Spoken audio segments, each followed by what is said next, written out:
where the mind is without fear and the head is held high, where knowledge is free, where the world has not been broken up into fragments by narrow domestic walls, where words come out of from the depths of truth, where tireless striving stretches its arms towards perfection, where the clear stream of reason has not lost its way into the dreary desert and dead habit, where the mind is led forward by thee into ever winding through an action, into that heaven of freedom, my father, let my country awake.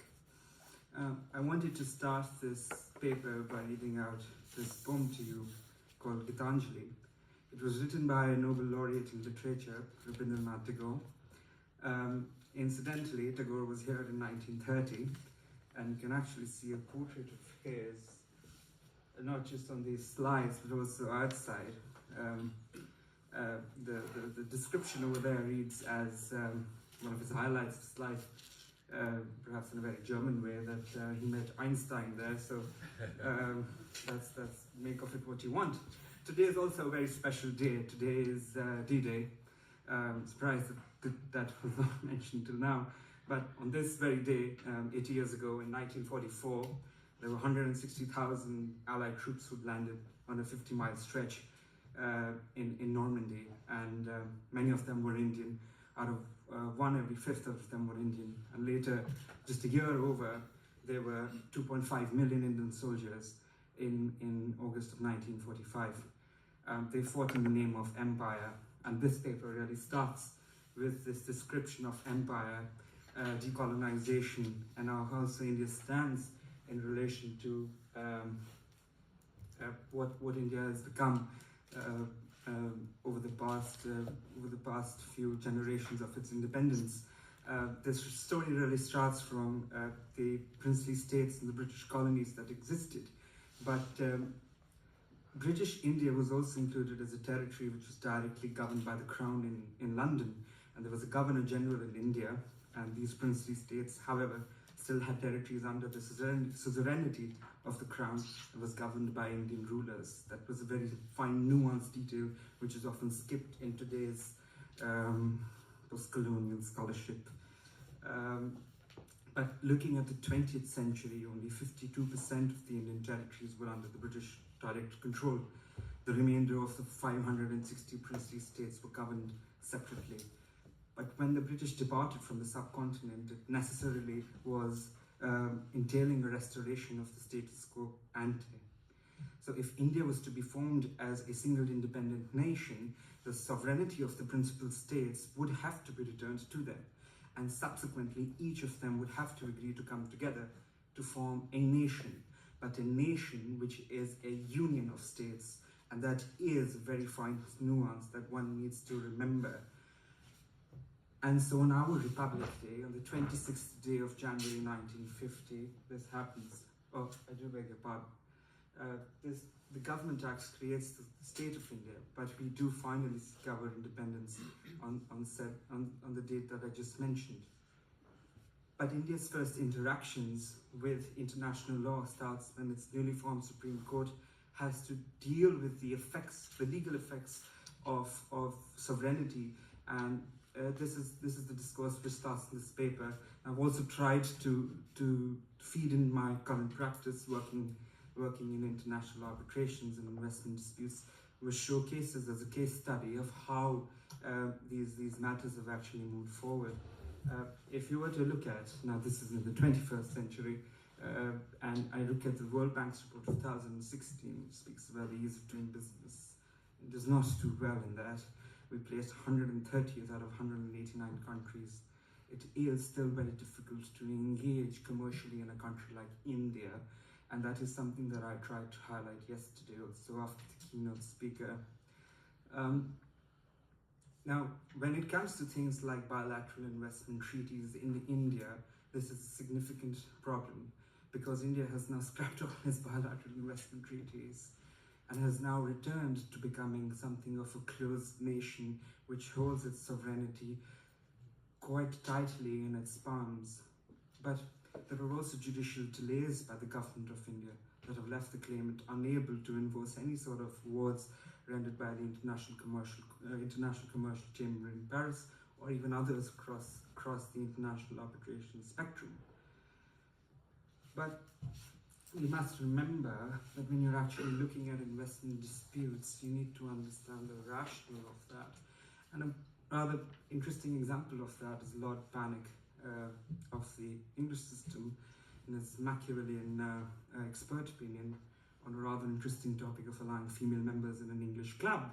He said, he quotes Lord Mance, another leading English figure, and he says that while determining the rationale of a contract or of anything that's related to such matters, you must determine what the parties meant by the language used, which involves ascertaining what a reasonable person would have understood by what the parties have meant. There are also relevant procedures that are laid down, which is what is related to. But returning back to India, using this corpus, what becomes clear is that, at least in an initial case in the early years of independence, was the provisions of the Civil Procedure Code in India were actually designed for the British to have an authoritarian rule. And then that was in clear contrast to the ICCPR. And one such matter detailed a discussion on Article 11 of the Convention, that said that no person shall be imprisoned merely on grounds of inability to fulfill a contractual obligation.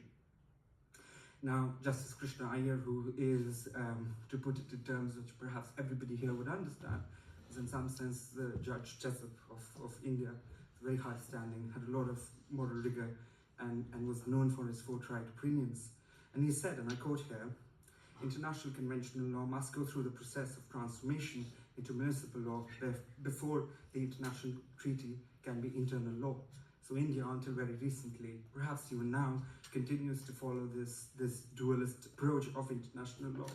There are other cases as well which follow such a procedure. And this matter, specifically of human rights, continues to be one of those factors which require a deeper study as well.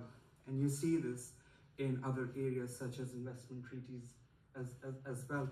And here's just a list of features that one has to keep in mind when you're actually planning to have an investment procedure in a country like India. Now, I don't want to invest too much time on these because I do know that time is short and chair is chair.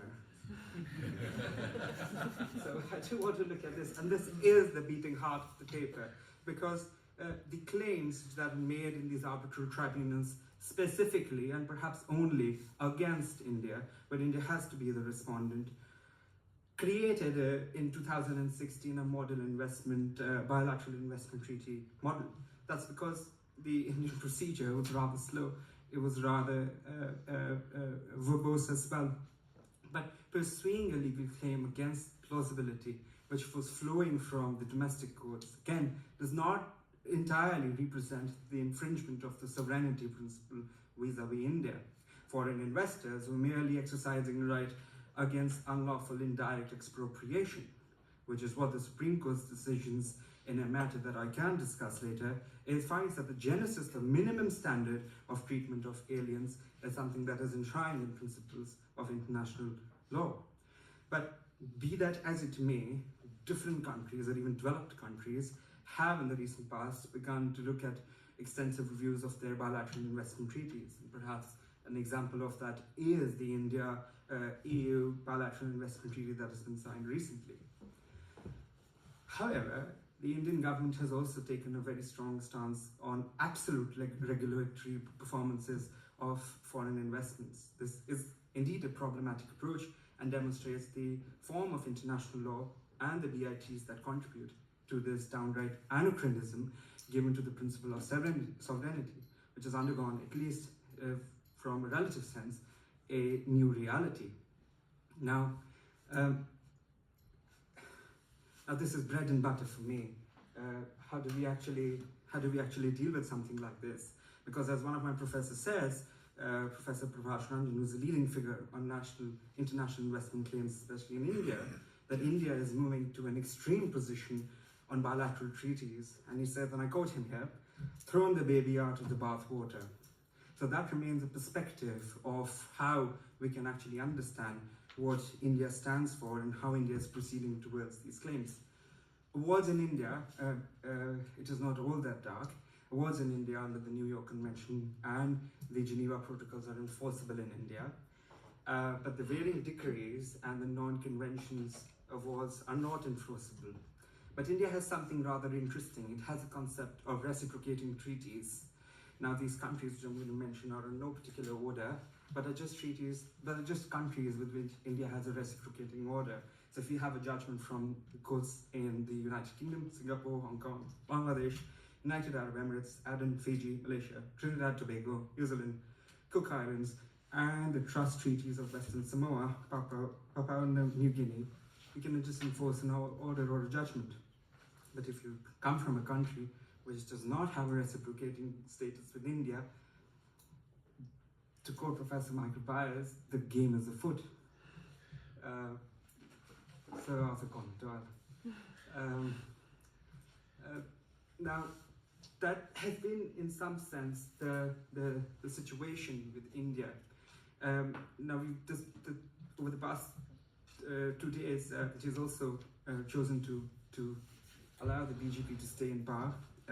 The situation in India, at least in terms of the law and the independence of the law, is in dire straits. The investment practices in India are hope to change. That is because we now have an arbitration board or arbitration bar in India. Now, the understanding needs to improve significantly for investment to flow into India as it hopes to grow and become one of the fastest growing economies, which it already is in some sense. But there needs to be a more robust mechanism for dealing with matters of such nature. But India's come a long way in its approach and its tete-a-tete with international law, and India continues to support the missions of international law and politics, but chooses to realign itself with perhaps no alignment. And that just seems to be madness. But I guess there is method in madness. I'm knowing that I'm 8 seconds over, I'm going to stop. And thanks to the organizers once again for giving me the opportunity to present my thoughts. It's been a riveting experience for me, and I've learned tremendously from everyone. So thank you very much indeed. Thank you.